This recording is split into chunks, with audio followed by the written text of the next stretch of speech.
¿Cuánto y qué entendemos de la palabra de Dios? ¿Cómo se llama el tema? ¿Cuánto y qué entendemos de la palabra de Dios? Amén. ¿Cuánto y qué entendemos de la palabra de Dios? Algunas veces esto es lo que yo quiero enseñar a ustedes. Ahí está la palabra de Dios. Ahí ha estado siempre la palabra de Dios. Ahí han habido bendiciones, riquezas, en abundancias en su palabra. Y nosotros no hemos podido disfrutar de las grandes promesas que Dios tiene para su pueblo. ¿Cuánto y qué entendemos de la palabra de Dios? Hay gente que conoce muy poquito, entiende muy poquito, y aquellos hermanos que conocen mucho, poco hacen en la obra de Dios.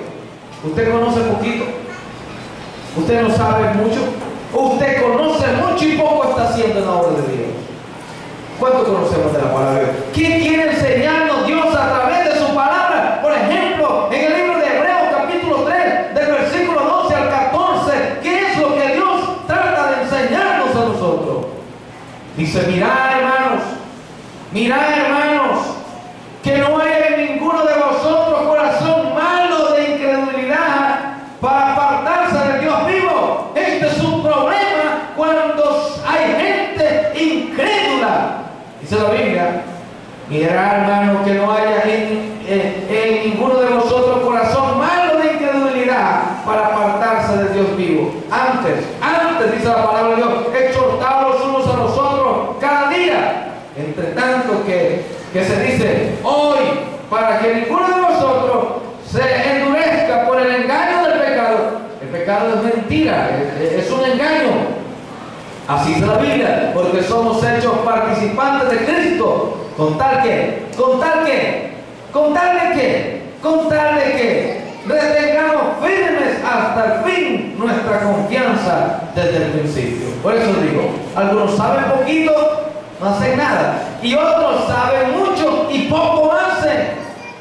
Entonces a veces pasa porque desconocemos realmente lo que es la palabra de Dios. Si la gente conociera a profundidad lo que dice la Biblia, hubiera ¿qué? Temor. ¿Hubiera qué? Temor. Y otra cosa más, que si en verdad nosotros conociéramos a profundidad lo que es la Biblia, entonces hermanos, constantemente estuviéramos practicando lo que dice la Biblia. Pusiéramos en práctica lo que dice la Biblia. ¿Cuántos de lo que usted ha leído de la palabra de Dios lo ha puesto en práctica? ¿Cuánto conocemos y qué entendemos de la palabra de Dios? En el libro de Hebreos capítulo 2, versículo 1 al 3, Dios está tratando siempre con su pueblo. Primero dijo, mira hermano, que no tengas un espíritu de incredulidad, que no seas incrédulo, que creas a la palabra de Dios. Y aquí en el capítulo 2 dice, por tanto es necesario que con más diligencia atendamos a las cosas que hemos oído, que atendamos a las cosas que hemos oído, no sea que nos deslicemos, dice la Biblia. Porque si la palabra dicha por medio de los ángeles fue firme, y toda transgresión y desobediencia recibió ¿qué? Justa retribución, ¿cómo escaparemos nosotros si descuidamos una salvación tan grande, la cual, habiendo sido anunciada primeramente por el Señor, nos fue confirmada por los que la oyeron? Esta es la palabra de Dios. Tenemos que estar atentos a este manual. El manual de la vida es el mapa del viajero, es la palabra de Dios, es la lámpara para que alumbre nuestro camino, es la tierra firme donde nosotros podemos poner nuestro pie y tener esa confianza. Esta es, hermano, la palabra de Dios que nos guía para que no nos perdamos, para que podamos llegar al destino que es la patria celestial. Amén, amén. Pero bien, mis hermanos, vuelvo y repito esto. ¿Cuánto y qué entendemos de la palabra de Dios? ¿Qué parte de la que usted entiende? ¿Qué parte de la que usted no entiende de la palabra de Dios? Recuerde que hay mensajes que vienen, mensajes que van, usted escucha, dice amén, la gente me alegra cuando hay un mensaje, la gente está que aplaude, que dice gloria a Dios. ¿Cuántos dicen gloria a Dios en este lugar? Y me emociono, me alegro, pero ¿qué sucede? Me doy cuenta que al día siguiente, que a los 2 días, el mensaje que fue predicado y que fue motivador ha sido olvidado. La gente sabe muy poquito, entonces no hay temor, no hay principios, no hay valores, o sabe mucho y poco hace. Hay gente que Usted sabe mucho de la Biblia, no poco hace. Sabemos nosotros cuál es nuestra responsabilidad. Amén. Amén. En el libro de Hebreos, el capítulo 10, versículo 35 al 39, Dios está enseñándonos algo más. Y dice, no perdáis, pues vuestra confianza que tiene grande galardón, porque os es necesaria la paciencia, para que habiendo hecho la voluntad de Dios. ¿Cuántos pensamos que estamos haciendo la voluntad de Dios? ¿Qué es entonces hacer la voluntad de Dios? ¿Cuántos están tratando de hacer la voluntad de Dios? ¿Cómo sabemos si estamos haciendo la voluntad de Dios? Mira dónde lo quiero llevar con esta enseñanza. Yo tengo un propósito con esta enseñanza. Escuchen. Estamos pensando si estamos haciendo la voluntad de Dios. Estamos tratando de hacer la voluntad de Dios. ¿Usted cree que estamos agradando a Dios con lo que estamos haciendo?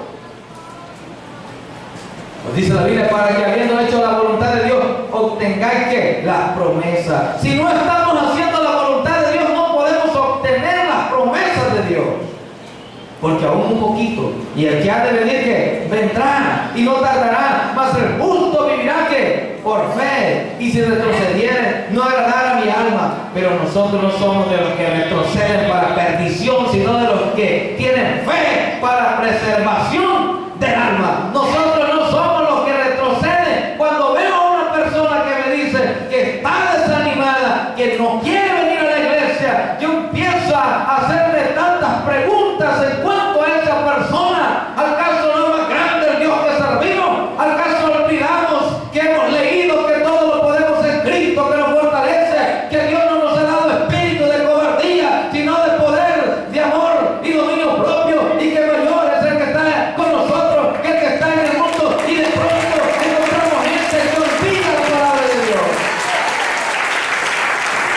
Vuelvo y te repito, te pregunto a ti, mi hermano, te pregunto a ti, a ustedes, ¿cuánto y qué entienden de la palabra de Dios? Si entendieran un poquito de la palabra de Dios, no vendrían a la iglesia desarmados, no vendrían a la iglesia sin antes traer la palabra de Dios, que es la espada del cristiano. No vendrían desarmados, no estarían un día sin estar buscando de la presencia de Dios, no desearían un día quedarse en su casa, antes desearan que todos los días hubieran culto para venirle a darle la gloria al que vive por los siglos de los siglos. Santo, santo. Alguien diga santo es el Señor, porque Él es santo. Alguien puede decir gloria sea a mi Dios, gloria sea a mi Dios, a ese Cristo que ha resucitado. Muchos están siguiendo a un Cristo que todavía está en la cruz. Todos los años, en cierta época del año, están creyendo que Cristo está crucificado. Nosotros no creemos eso. Nosotros creemos que Cristo, Él fue a la cruz, fue a la tumba y ha resucitado. No necesito repetirse eso a usted. Pero me pregunto yo, ¿qué clase de culto es el que tenemos nosotros en la iglesia? ¿Qué clase de adoración es la que nosotros tenemos en la iglesia? ¿A qué clase de Cristo, hermanos? Porque hay muchos que le llaman Cristo aquí, Cristo allá. Usted sabe que no quiero mezclar palabras en cuanto a este tema para no dañar mi mensaje. Solo sé que hay un solo Cristo. Solo sé que hay un solo Dios. Solo sé que hay un solo mediador entre Dios y los hombres, Jesucristo, el Hijo del Dios Santísimo. Entonces, hermanos, nosotros, dice la Biblia, no somos de los que retroceden. Pero a veces hay gente que en vez de sumar, resta. En este año debe de ser más las veces que se congrega que las veces que deja de congregarse. En este año debe ser más las veces que aprende versículos, que lee